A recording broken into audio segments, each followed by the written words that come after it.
आता पनीर घालून घ्यायचं आणि थोडं शिजू द्यायचं.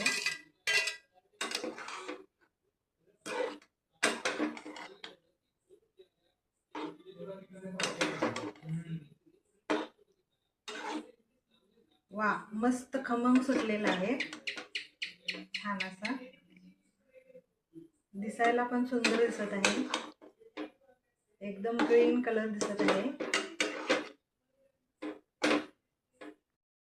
गरम मसाला टाकायचा आहे लास्टला.